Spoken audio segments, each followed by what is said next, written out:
왜냐면 끊으면 심해지니까 이제 쓰다가 끊고 싶은데 끊지를 못하잖아요. 끊지 못하는데 끊고 피부가 호전될 수 있도록 그 잘 넘길 수 있는 관리 프로그램은 완정에 있어요. 있는데 그 완정이 자연 치유다 보니까 약으로 눌러놨던 것들이 다 터져 나오면서 얼굴이 심해진단 말이에요.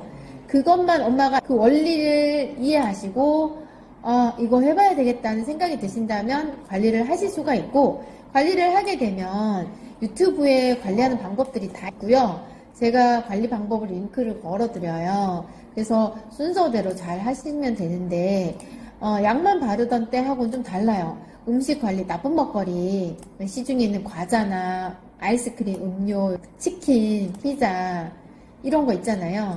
그런 것들은 피부에 좋지 않은 것들이다 보니까 잠시 중단하고 관리가 들어가줘야 돼요.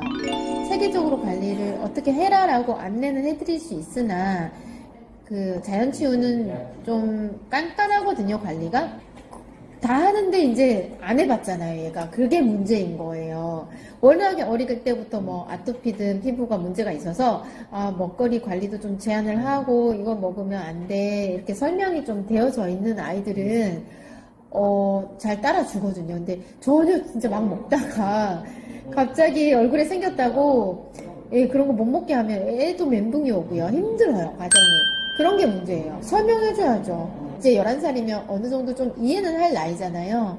엄마가 먼저 이해를 하고 숙지하셔야 하고 그걸 아이한테 설득시키셔야 해요. 그리고 인지시키셔야 돼요. 우리가 생각했을 때 피부에 몸에 좋지 않아, 건강에 좋지 않아 라고 생각하는 음식들은 좀 참아야 해. 그리고 내 몸이 건강하려면 내가 먹는 게 내 피가 되고 살이 되고 피부세포가 되고 몸이 만들어지기 때문에 우리가 상식적으로 피부에 좋다, 몸에 좋다라고 생각하는 것들을 먹어줘야 되거든요. 근데 상식적으로 먹으면 별로 안 좋아라고 생각하는 것들은 제한을 해줘야 돼요. 그거는 아토피뿐만 아니라 암이나 모든 질환에 다 해당 사항이 있어요. 그렇게 해서 몸을 다시 120일 동안 건강한 피부와 세포와 피와 살로 바뀌는 거예요. 새롭게 리세팅을 해나가야 돼요. 리세팅하는 과정이 이제 이전에 식생활 습관이 그랬다면은 그게 힘든 거예요. 딴 게 힘든 게 아니라 편하게 막 먹던 것도 맛있는 것들이 몸에 나쁜 게 맛있잖아요. 근데 그런 것들을 또 좀 자제해줘야 하고 건강해지기 위해서. 그래서 먼저 엄마가 확신을 가지고 그 다음에 저한테 설명을 해줘서 설득하거나 이해시키고 동의를 받고 또 가족의 동의를 받고 완정을 시작하시면 되세요. 기간은 알 수 없고요. 책처럼 120일의 기적처럼 120일을 목표로 하지만 한두 달 더 걸릴 수도 있고요. 한두 달 덜 걸릴 수도 있는데 이 아이가 음식 관리나 자주 발라주는 이 관리를 잘 따라줬을 때 얘기고요. 예를 들어서 호전될 기간을 4개월로 예측했는데 잘 안 따라줘서 2배가 더 걸렸어요. 그럼 어떻게 돼요? 8개월이 돼버리는 거거든요. 철저히 열심히 하면 저는 일단 짧게는 120일 목표로 해보셔도 좋을 것 같고, 장담은 할 순 없지만 지금까지 경험으로 추측하건대 그 정도 기간이면 되지 않을까 예상을 하고 기대를 하는 거고요. 좀 큰 아이들이 맹점이 엄마 모르게 나가서 먹어요. 나쁜 먹거리, 과자 이런 거 먹어놓고 안 먹었다고 좀 이게 거짓말을 하는 경우들이 있어서, 그래서 목표가 10월, 11월, 12월, 1월, 2월 내년 새학기 되기 전에 끝내는 걸 목표하시면 될 것 같아요.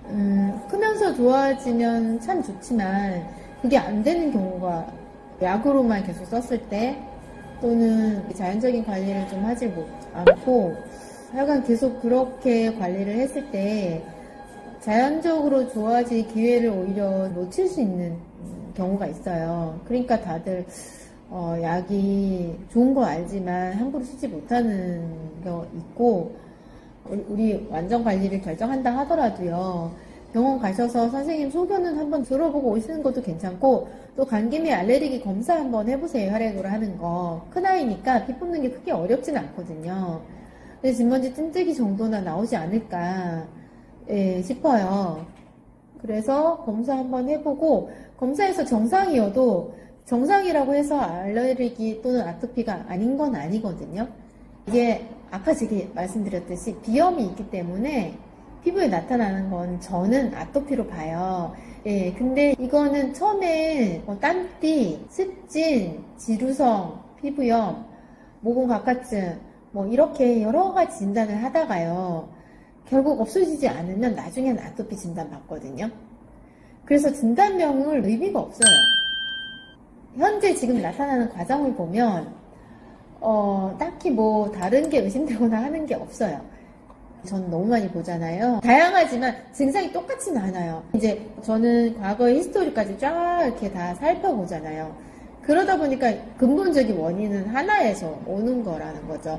그거를 관리를 잘못함으로 해서 염증이 심해지면 심각한 문제가 이제 생길 수가 있는 거고, 일단은 처음 전화 주셨고 이제 처음이다 보니까 제 얘기가 다 잘 받아들여지실지 모르겠어요.